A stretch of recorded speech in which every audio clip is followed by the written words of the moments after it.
Di sebuah kota kecil yang tenang, hiduplah seorang pemuda bernama Arman. Ia baru saja menyelesaikan pendidikannya di universitas ternama. Sebagai lulusan terbaik di jurusannya, Arman merasa optimis akan masa depannya. Ia percaya bahwa ilmu yang ia dapatkan selama bertahun-tahun di sekolah dan universitas sudah cukup untuk membawanya menuju kesuksesan finansial. Namun, beberapa bulan setelah bekerja di sebuah perusahaan besar, realitas mulai berbicara. Gaji yang ia terima terasa selalu kurang.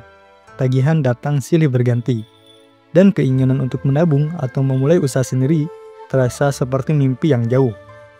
Arman mulai mempertanyakan, mengapa semua pelajaran yang ia pelajari tidak mampu membantunya mengatasi masalah keuangan. Suatu sore, saat berjalan-jalan untuk mencari udara segar, Arman mampir ke sebuah warung kopi kecil di sudut kampung. Warung itu milik seorang pria paruh baya bernama Hadi. Meski warung sederhana, tempat itu selalu penuh dengan pelanggan setia.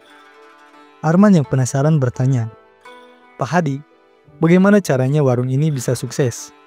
Bukankah banyak kafe modern dengan kopi yang lebih mahal dan tempat lebih bagus?" Pak Hadi tersenyum ramah.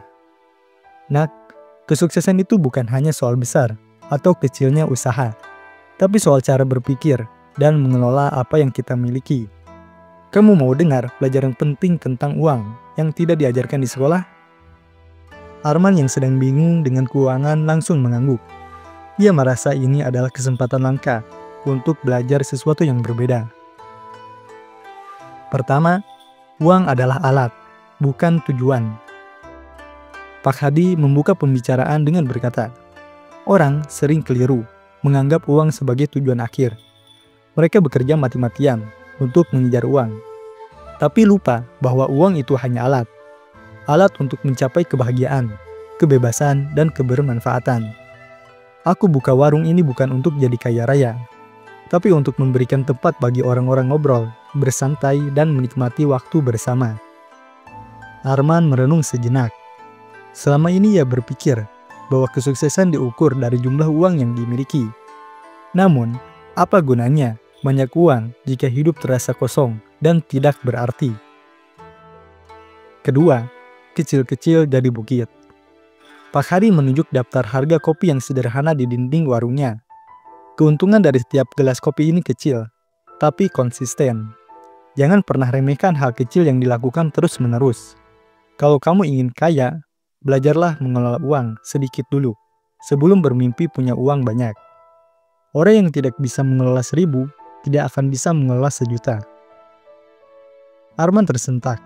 Ia teringat bagaimana gajinya selalu habis sebelum akhir bulan, karena kebiasaannya membeli hal-hal yang sebenarnya tidak terlalu ia butuhkan. Ketiga, jangan kerja untuk uang. Buat uang bekerja untukmu. Di sekolah, kita diajarkan untuk bekerja keras dan mencari pekerjaan yang bagus, lanjut Pak Hadi. Tapi, jarang sekali ada yang mengajarkan bagaimana mengelola hasil dari pekerjaan itu. Aku tidak hanya mengenalkan penghasilan dari warung ini. Sebagian keuntungan aku gunakan untuk membeli tanah di desa.